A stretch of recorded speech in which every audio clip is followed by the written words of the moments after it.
இன்னைக்கு நான் ஒரு பேய் வீடியோ பார்த்தேம்மா. என்ன வீடியோ? ஒரு ஹாண்டட் பிளேஸ்ல 2 பேரு எக்ஸ்ப்ளோர் பண்ண போறாங்க. அவங்க பேய் தேடி தான் போறாங்க. அப்படிதான் வீடியோ ஸ்டார்ட் பண்ணாங்க. ஆனா முடிக்கும் போது பேய் அவனை துரத்த மாதிரி முடிச்சிட்டாங்க. அச்சோ, அப்புறம் என்னாச்சு? அவங்க தப்பிச்சிட்டாங்களா? என்ன அப்படி கேக்குறது?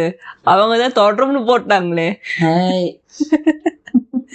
இதெல்லாம் நம்புற மாதிரியாம இருக்கு. ஆக்சுவலா இதெல்லாம் பார்க்கும்போது எப்படி இதெல்லாம் நம்ப முடியும்? இல்லம்மா, இருக்கு. என் ஃப்ரெண்டு சுசீலாக்கே இதெல்லாம் நடந்திருக்கு. உங்க ஃப்ரெண்டு சுசீலாக்கு அவங்களுக்கு நடந்திருக்குன்னு சொன்னா எப்படி இதெல்லாம் நம்ப முடியும்? நம்ம கண்ணில் பார்த்ததான் உண்டு. எனக்கே நடந்திருக்கே. எப்போ? என்னோட சின்ன வயசுல.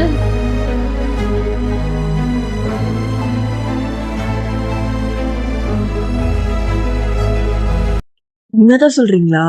ஆமாண்ணா, உண்மைதான். என்னாச்சு? எனக்கே சின்ன வயசுல நடந்திருக்கு. எப்படின்னா, நாங்க குருவாஞ்சேரியில இருந்து ஒரு கிராமம் உள்ள ஒரு 3.5 கிலோமீட்டர் போகணும். அந்த கிராமத்துல நானு, அப்பா, அம்மா 3 பேர் மட்டும்தான். அப்பாவும் அம்மாவும் வேலைக்கு போயிடுவாங்க. அப்போ எங்க வீட்டுல வேலை செய்யறதுக்கு ஒரு ஆன்டி அவங்க வருவாங்க. அவங்களுடைய பொண்ணு பார்வதி, நானும் அவளும் கொஞ்சம் ஈக்குவல் ஏஜ் தான். அப்போ என்ன பண்ணுவோம்னா, சைக்கிள் கத்துக்கலாம்னு முடிவு பண்ணிட்டு அவர் சைக்கிள் எடுத்துட்டு வந்தோம். எப்பவுமே என்ன பண்ணுவோம்னா, எங்க தெரு நேரம் ஒரு ரோடு போகும், அதுவும் அங்க ரோட்ல தான் ஜாயின் ஆகும். நாங்க எப்பயுமே அதுல போவோம். சரி, இன்னைக்கு இந்த பக்கம் சுத்தி போகலாம், அதான் மெயின்.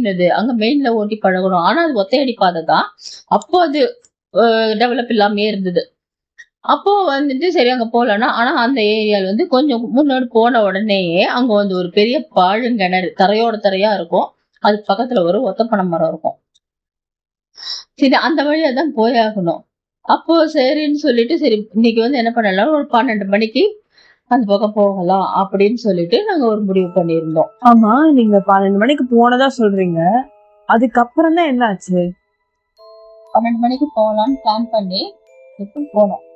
போகணும், அந்த இடத்துக்கு போகணும் போதே என்னாச்சுனாக்கா, வாசப்படியில ரைட்டு ஏறும் போதே கடைசி குட்டி கீழே காலம் சரியான காயம். ஆனாலும் நான் பண்ண சைக்கிள் கட்டணுங்கிற ஒரு வெளியில அதையும் மீறி நாங்க 2 பேரும் போயிட்டோம்.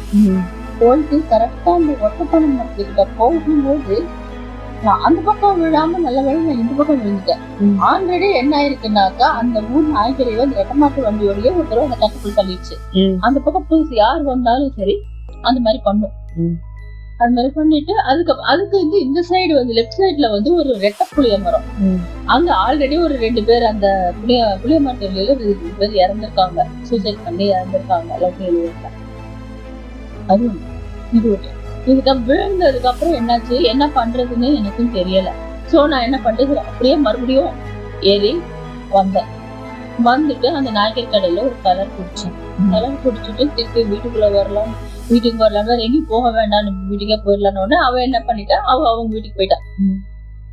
எங்களோட வீடு 7வது தெருல இருக்கு, அவங்களோட வீடு 5வது தெருல இருக்கு. அதனால அவங்க வீட்டுக்கு போயிட்டா. நாங்க வந்துட்டேன். நான் வந்துட்டேன். எங்க வீட்டுலதான் யாருமே இல்லையே. என்ன வீட்டுக்கு அடுத்த வீடு, அடுத்த வீடு லாஸ்ட் வீடு அவங்க.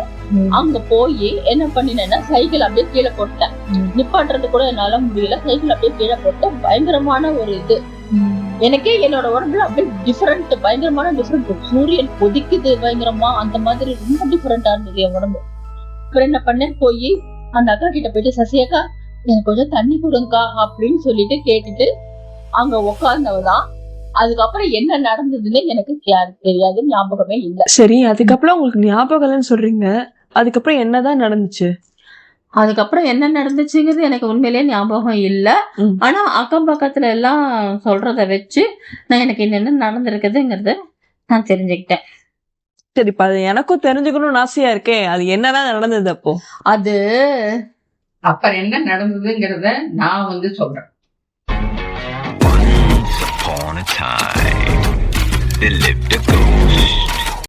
இது எனக்காவது மத்தவங்க சொல்லிதான் தெரியும். என் கூடவே இருந்தவங்க எங்க அம்மா தான், அவங்களுக்கு தான் தெரியும். சரிம்மா, இப்போ நீங்க தான் கூட இருந்தேன் அப்படின்னு சொல்றாங்க. அந்த ரியல் டைம்ல நீங்க தான் கூட இருந்தீங்க. சோ அப்போ உங்களுக்கு அந்த இது எப்படி இருந்துச்சு? ஆக்சுவலா நீங்க தான் கூட இருந்தீங்களா? அதாவது நான் அப்போ கூட இல்லை. நான் வேலைக்கு போயிட்டேன். ம்.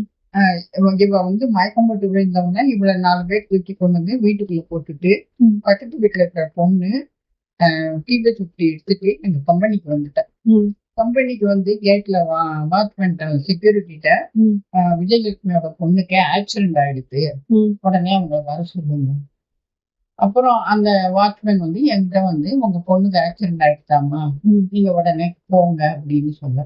ம். அப்புறம் எனக்கு ஷாக் அடிச்ச மாதிரி ஆயிடுச்சு. ம். நான் எங்கேயும் போக வேண்டாம்னு சொன்னேனே, எங்க போய் ஆக்சிடென்ட் ஆயிடுச்சு, என்ன ஆக்சிடென்ட் எனக்கு ஒண்ணும் புரியல. ம். பதட்டத்துல பெர்மிஷன் வாங்கிட்டு நான் வந்தேன். அந்த பொண்ணு கூட்டிட்டு வந்தா. ம். அவளும் வர்றப்போ ஒண்ணும் சொல்லல, மீண்டும் முழுங்கிட்டே இருந்தா. ம். வீட்டுக்குள்ள வந்தாக்கா தெருவுக்குள்ள வந்தா அந்த வீடு வாசல்ல நிறைய கூட்டம் நிக்குது. எல்லாரும் வீட்டு வாசல்ல நிக்கிறாங்க. ம். இத பார்த்தோன்னே எனக்கு ரொம்ப பயமாயிடுச்சு. ம். என்ன ஆச்சு அப்படின்னு கேட்டா ஒருத்தருமே பதில் சொல்ல. வீட்டுக்குள்ள இருக்காங்க, போய் பாருங்க.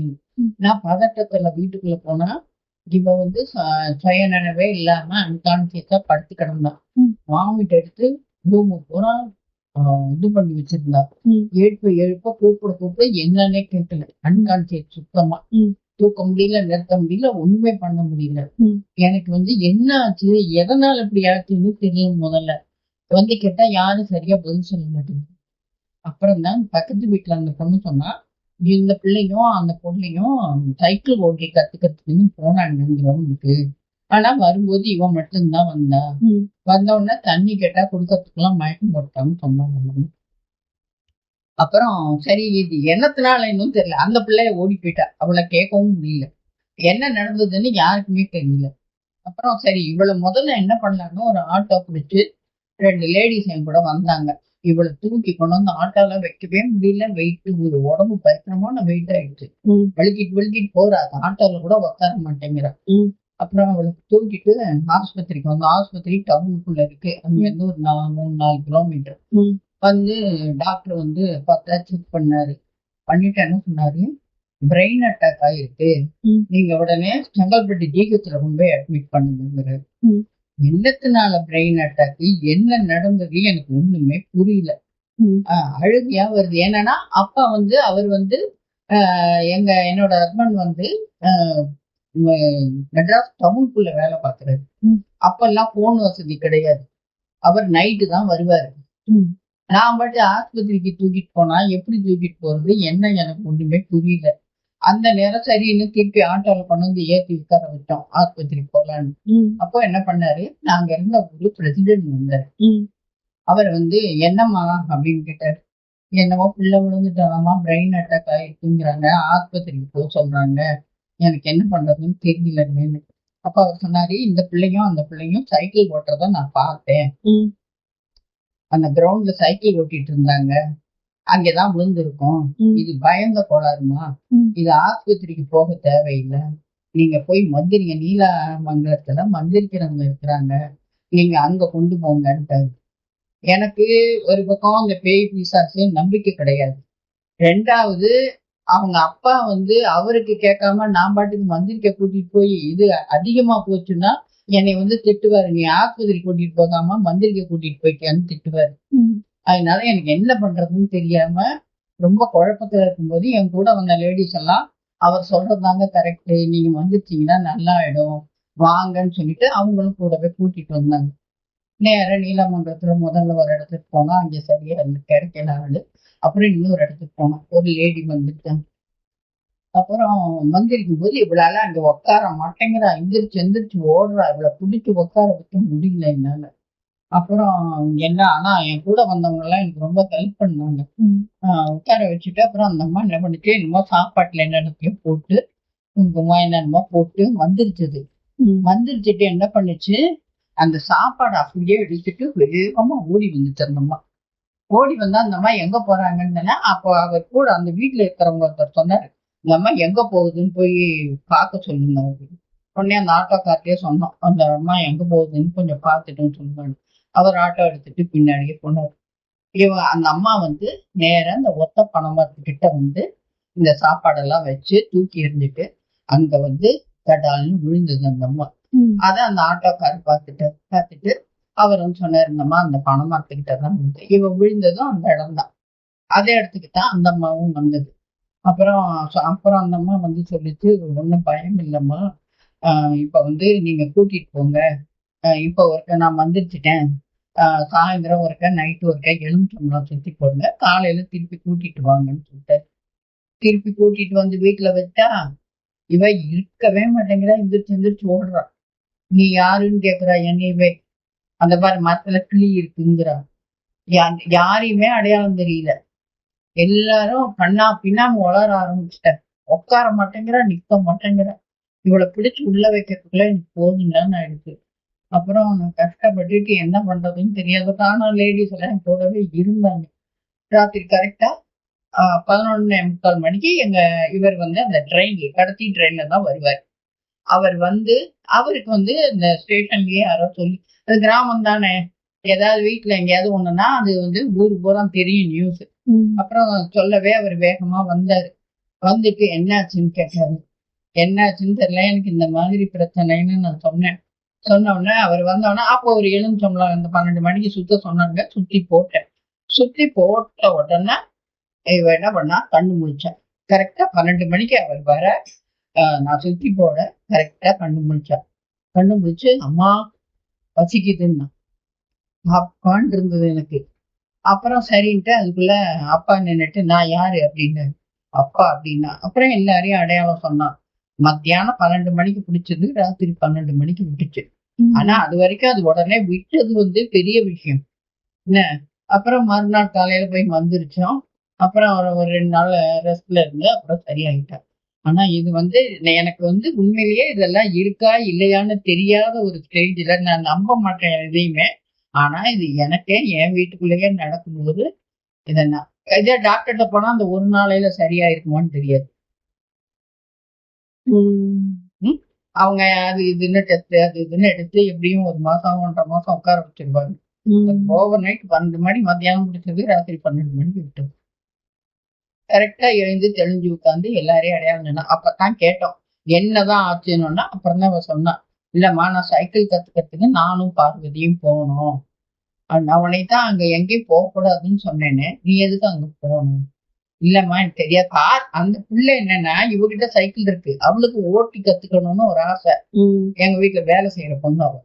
அதனால நாங்க யாரும் இல்லாத நேரம் இவளையும் கூட்டிட்டு போனோம். ஆனா அந்த பிள்ளைக்கு ஒண்ணும் ஆகல, அவ தைரியமான பொண்ணு. இவளுக்கு தான் எல்லாம் ஆச்சு.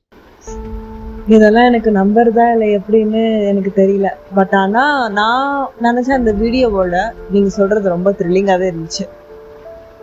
இது வந்து என்னோட லைஃப்ல எனக்கு நடந்த ஒரு உண்மை சம்பவம், ரியலா நடந்தது எனக்கு. அது நான் உங்ககிட்ட ஷேர் பண்ணிக்கிட்டேன். இதே மாதிரி நிறைய பேருக்கு, எவ்வளவு பேருக்கு இந்த வாழ்க்கையில நிறைய நடந்திருக்கும்ல இதே மாதிரி சம்பவம். ஸோ உங்களுக்கும் இதே மாதிரி நடந்துருந்துச்சுன்னா எங்களுக்கு ஷேர் பண்ணுங்க, முக்கியமா லைக் பண்ணுங்க, இந்த வீடியோ பத்தி கமெண்ட் பண்ணுங்க. உங்களுக்கு அம்மா சொல்லியிருந்தாங்க இந்த மாதிரி ரெட்டப்புளிய மரம் பத்தி சொல்றதா. ஸோ நெக்ஸ்ட் வீடியோல அதை பத்தி டீட்டெயிலா போடுறோம். ஸோ இந்த வீடியோ உங்களுக்கு பார்க்கணும்னு தோணுச்சுன்னா எங்களோட சேனலை நீங்க சப்ஸ்கிரைப் பண்ணுங்க. அதுவரை